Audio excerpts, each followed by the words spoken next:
Okay, thank you very much, and welcome to the European Union Share talk, Capitalising on ASEAN Internationalisation Strategies for the CLMV Universities. My name is Dr. Christopher Hill. I'm an Associate Professor at the British University in Dubai, and it's my great pleasure to deliver this keynote speech.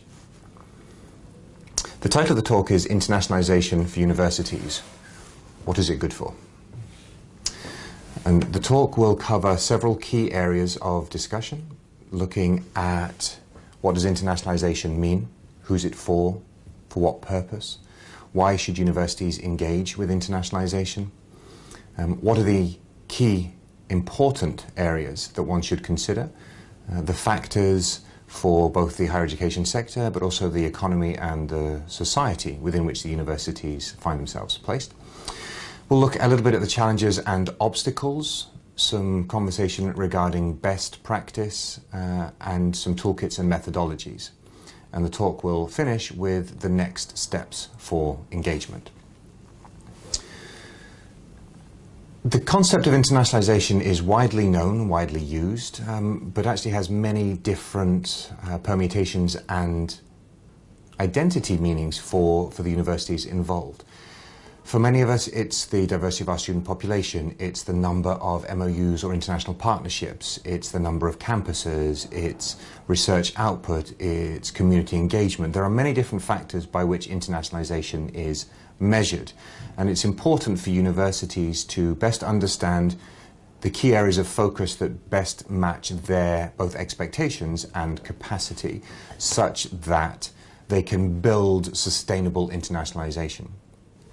The literature has, not unsurprisingly, many definitions. One of the key, looking at Jane Knight's work, talks about the process of integrating an international, intercultural or global dimension into the purpose, functions or delivery of post-secondary education.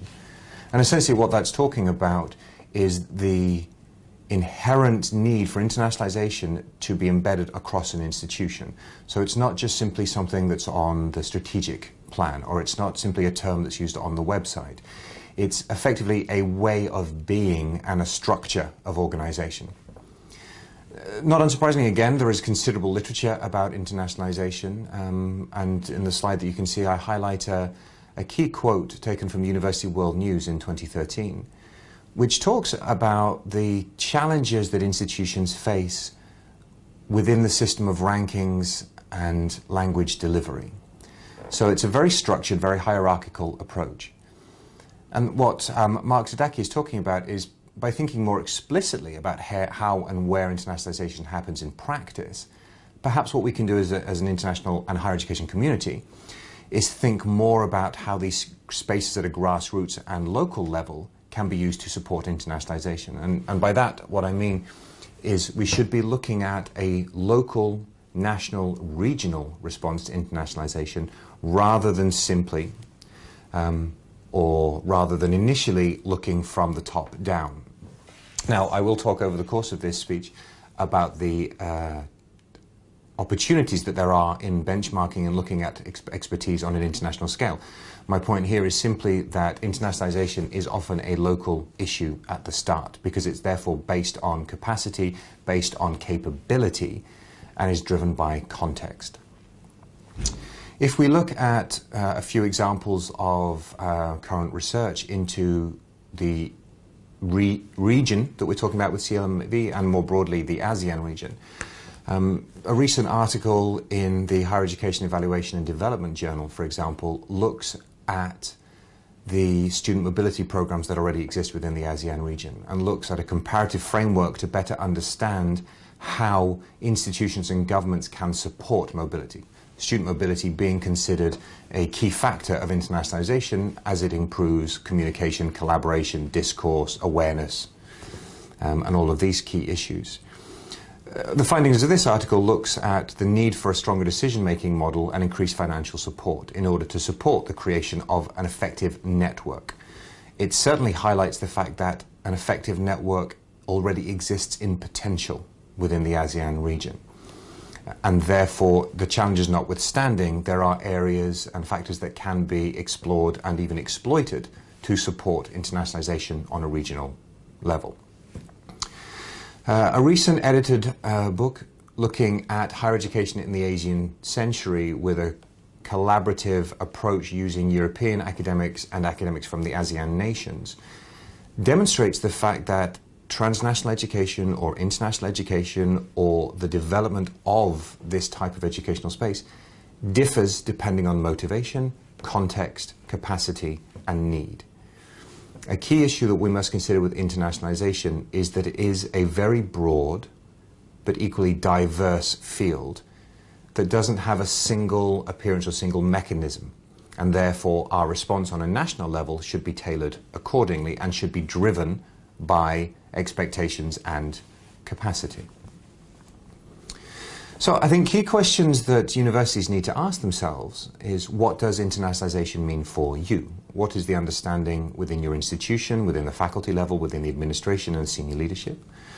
To what extent can it be already mapped? And what are the expectations and the forward drive? When an understanding, or at least an agenda setting, has been developed, it's then obviously necessary to look at which approach will be undertaken. And so institutions need to decide on the value and the direction, but they should, I believe, keep in mind contextual answers to contextual problems.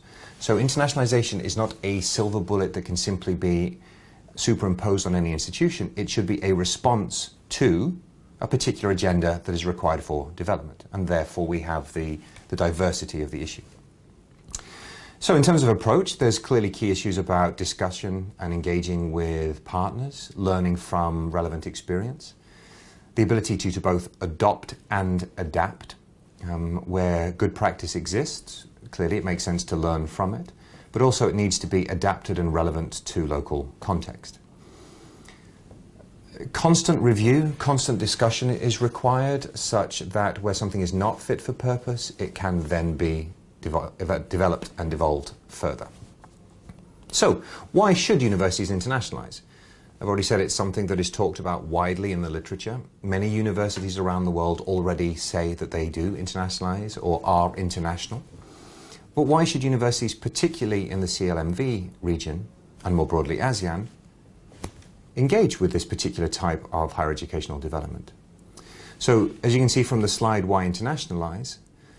A recent survey undertaken by the Internationalisation of Universities on a global scale looked at mapping the level of engagement and interest in internationalization.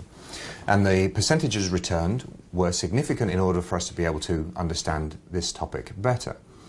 53% of those returned demonstrated that an internationalization strategy is already in place, 22% that an internationalization strategy is in development.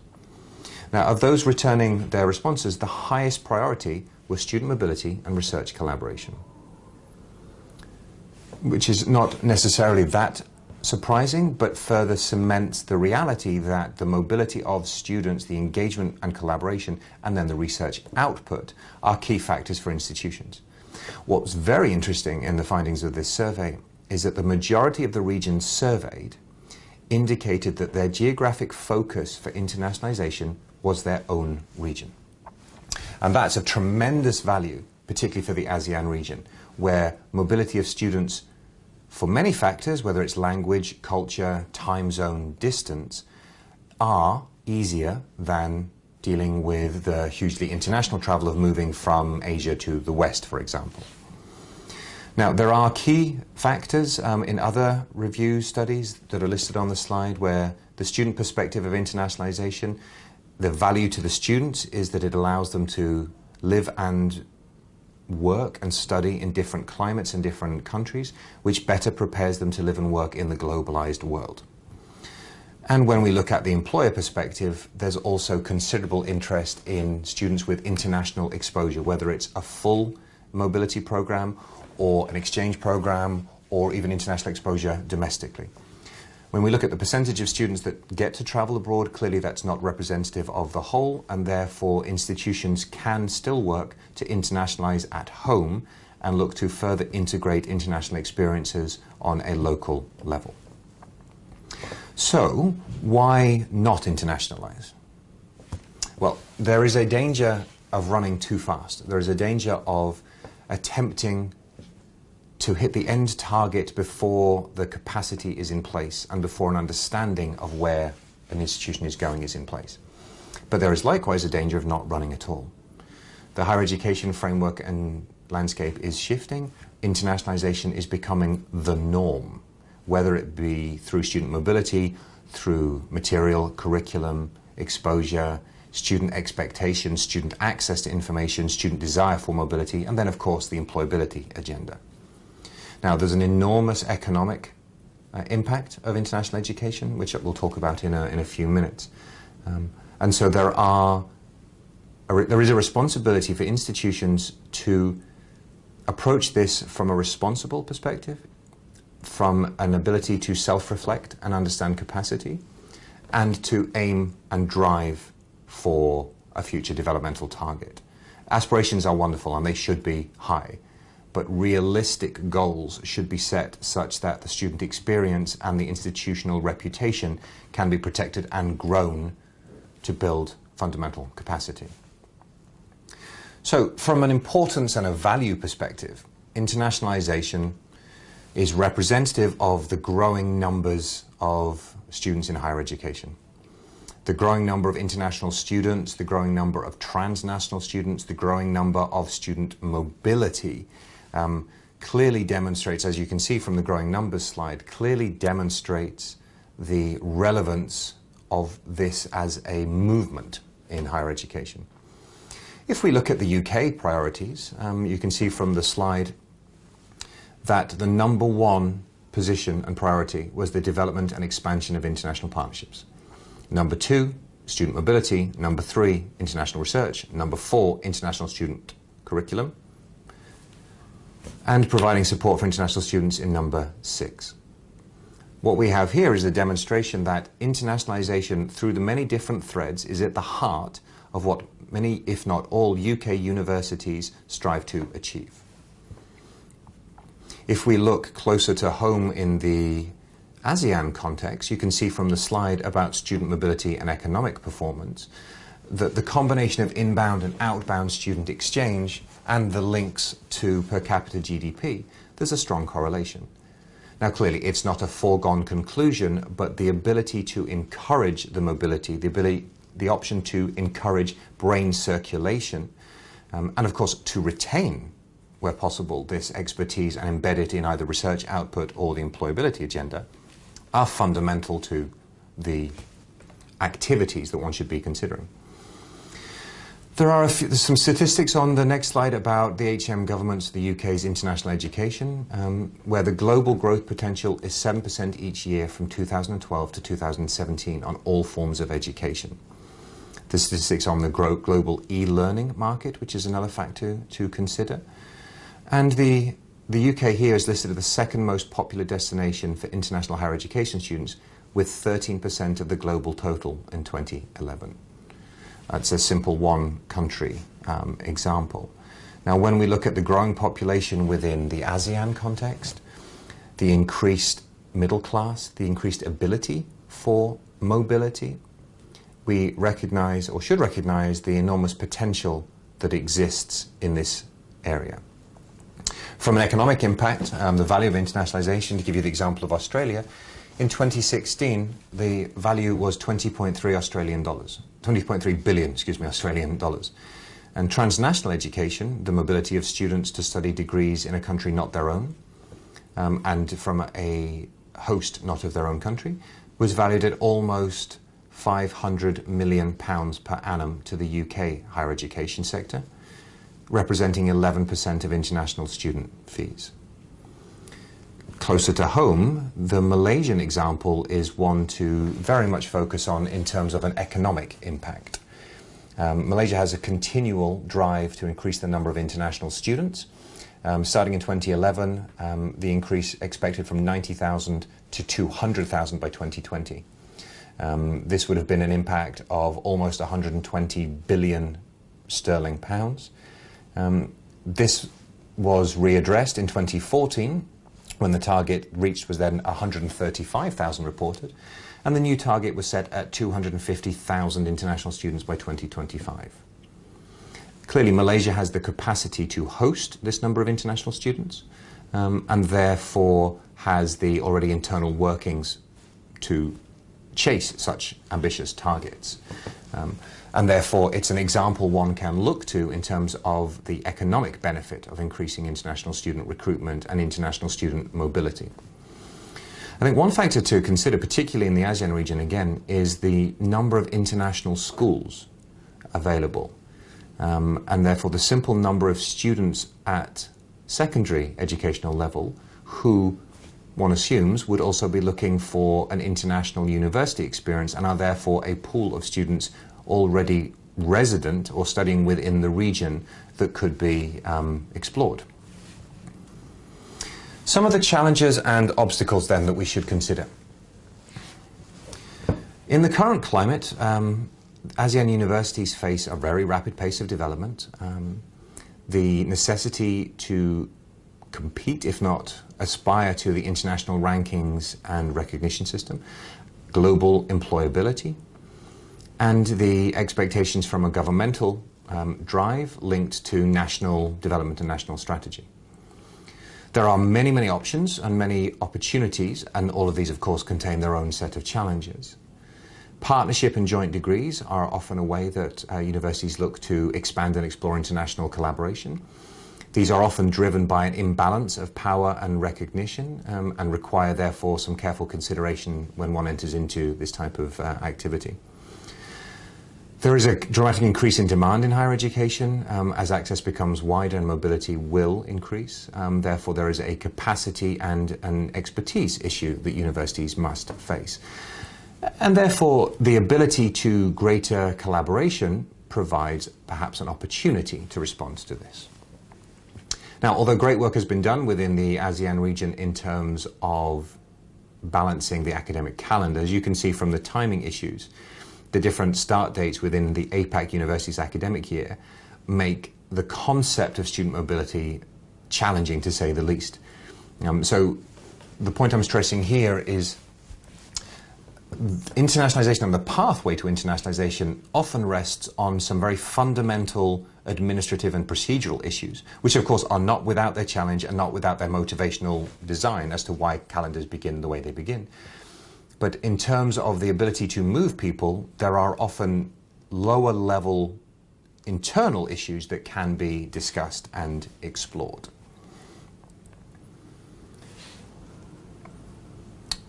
Within the ASEAN region, we of course need to take into consideration transfer of credits, the ability to accurately move students from one to another, the medium of instruction, so which language, of course, are students going to be taught in, and then the extent to which it's affordable and whether students, as one would expect, require financial support and scholarships.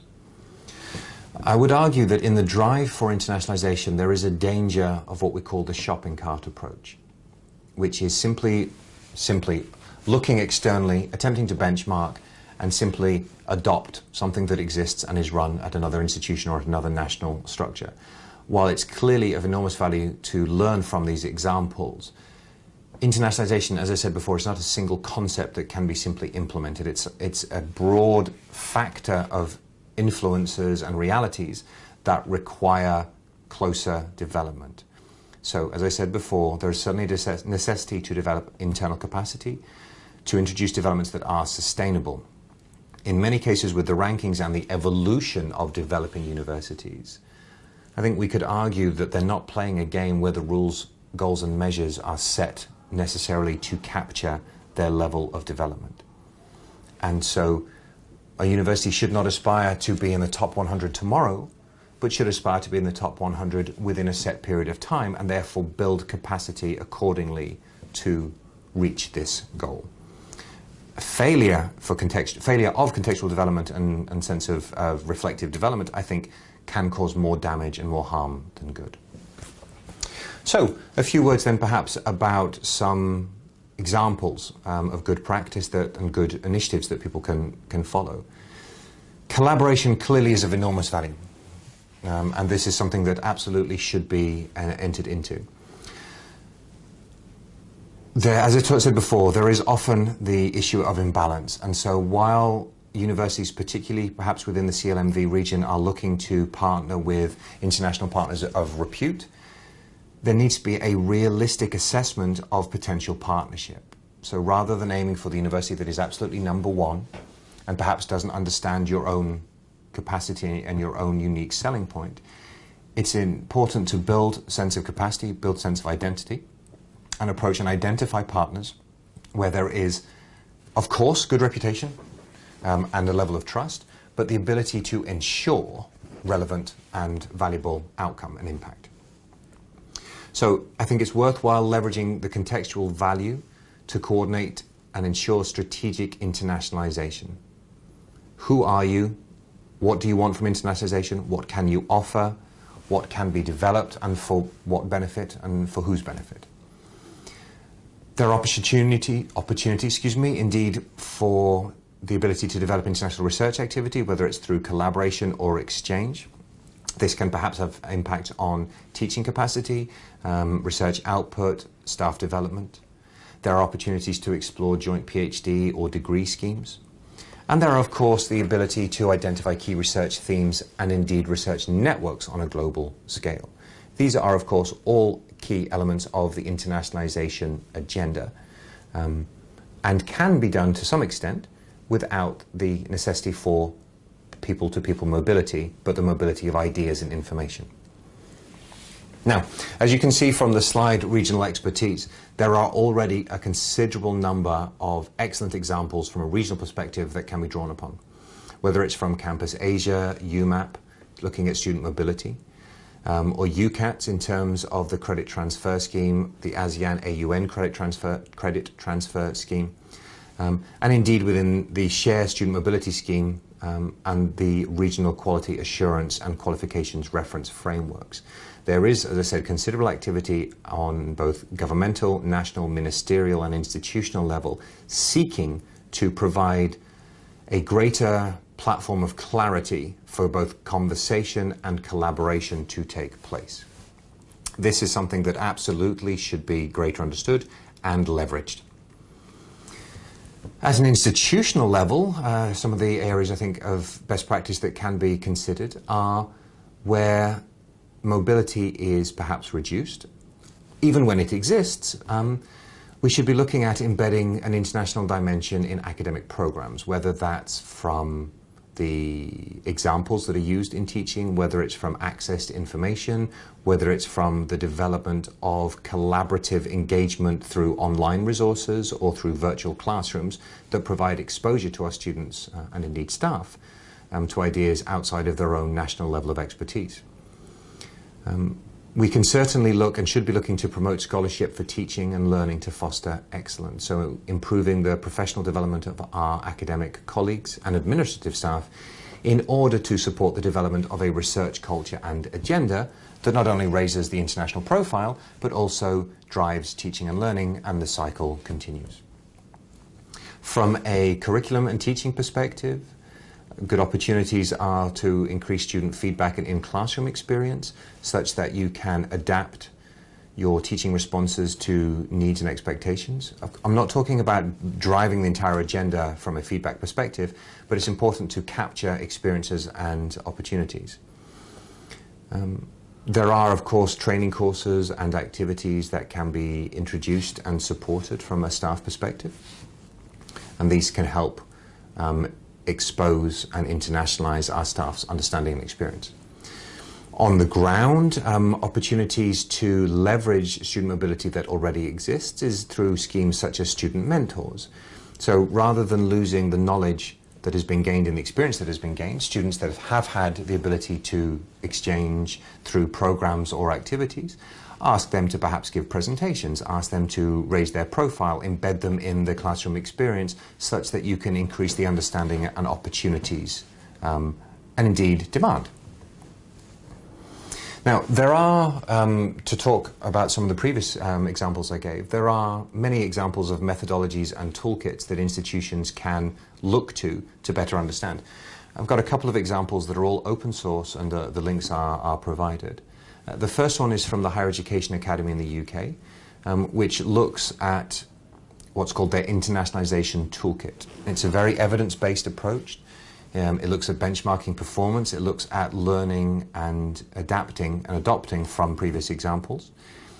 And it's an opportunity to explore perhaps a resource that provides comprehensive information about how universities can internationalize at all levels of activity. An example from an institution is Liverpool John Moores University resource, which is on the Internationalisation Toolkit slide. And this is about a particular focus on internationalizing the curriculum, drawing heavily on their example and experience in China.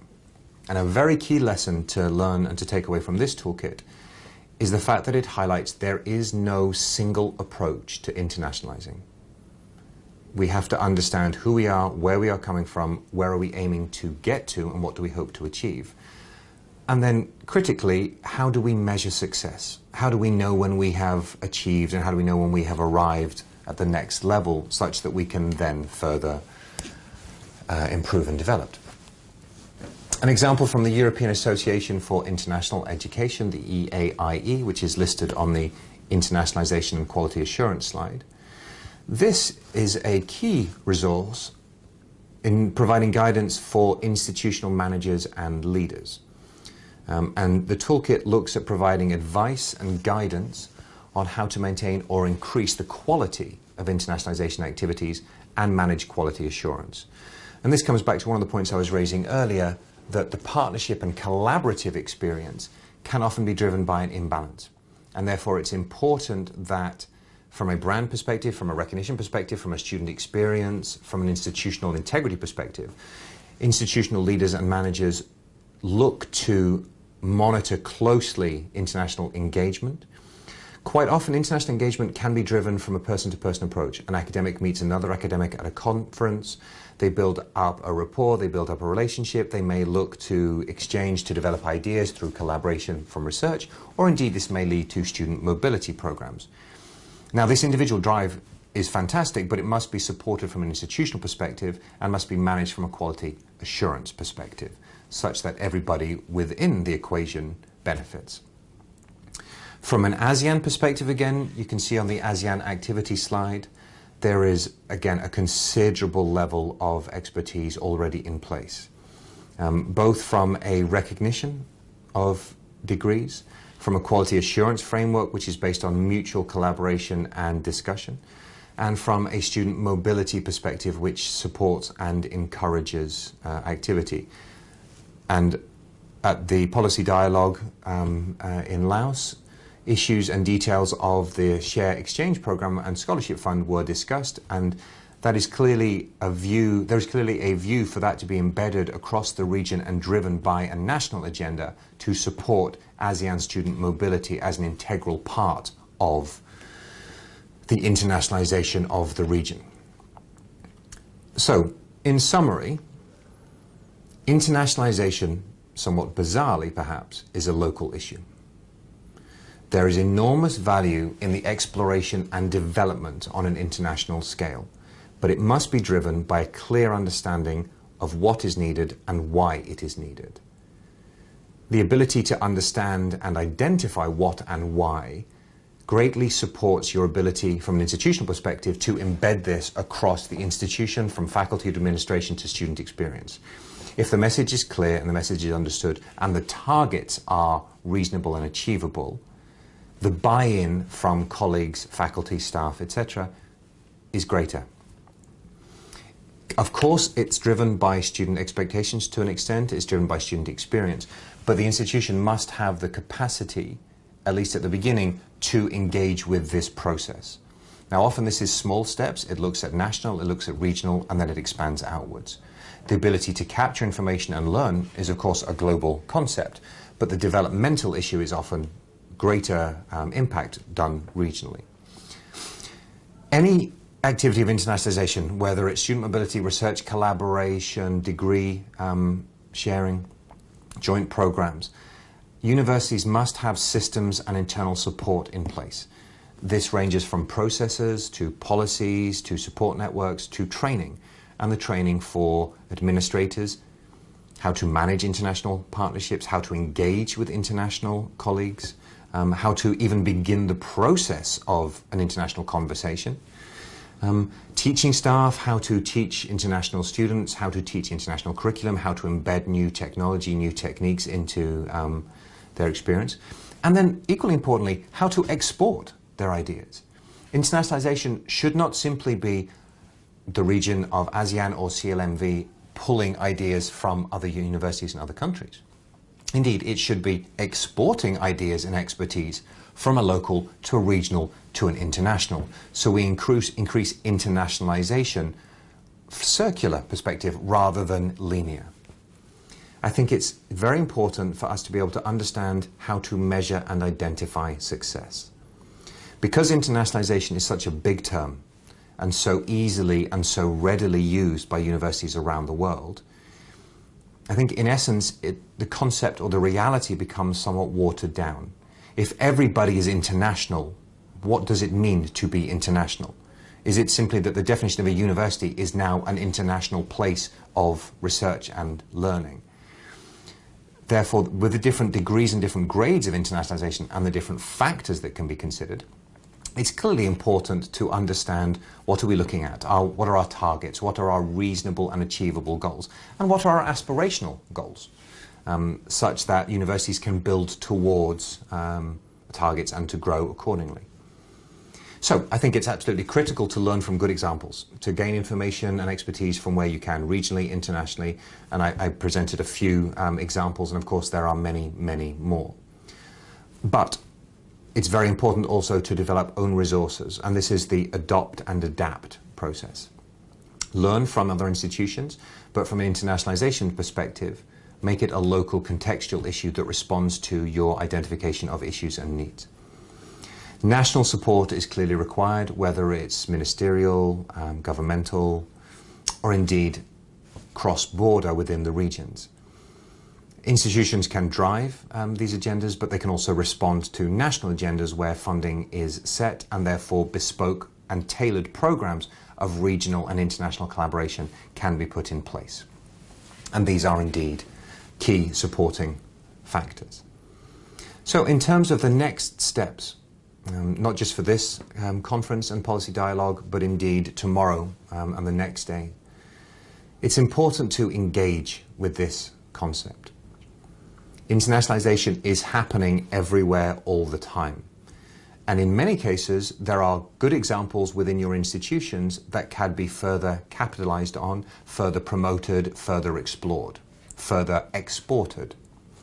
So I think it's important to have a clear sense of self, both from a contextual capacity perspective and also an aspirational drive. Build relationships and engage. Look to your colleagues within your institution, look to institutions within your country, within your region. Look internationally, but build relationships and engage. Learn from the theory of internationalization, but discuss the practicalities. The lessons of how an institution practically set up a student mobility program, how they practically engage with an international partner, how they practically embed and develop teaching resources. These are fundamental to the success of the internationalization agenda. There are clear examples, as have been talked before, of countries in the region working together. A recent example from the British Council involves Thailand and the UK. It was a program built to develop the partnership process between UK and Thai universities. As you can see from the final slide, next steps and engagement, there are resources have been made available as a result of this, and there are very interesting key examples of innovative, contextually driven, balanced partnership activity, where the process of internationalization and the engagement benefits both parties to different and varying degrees, but based on their own experience and demands. So, in conclusion, internationalization is an enormously complex, diverse, fundamentally integrated process that you are already engaging with. You can clearly do more, as can we all, and you should do more based and driven by your own institutional perspective, capacity, and expectations. Discuss, adapt, engage, and where possible, adopt, and then look to export your own ideas such that the internationalization of the CLMV region becomes a platform for greater integration within CLMV and more broadly in ASEAN, and then further afield. Look to learn from internationalization and then look to drive it. Thank you very much for your time.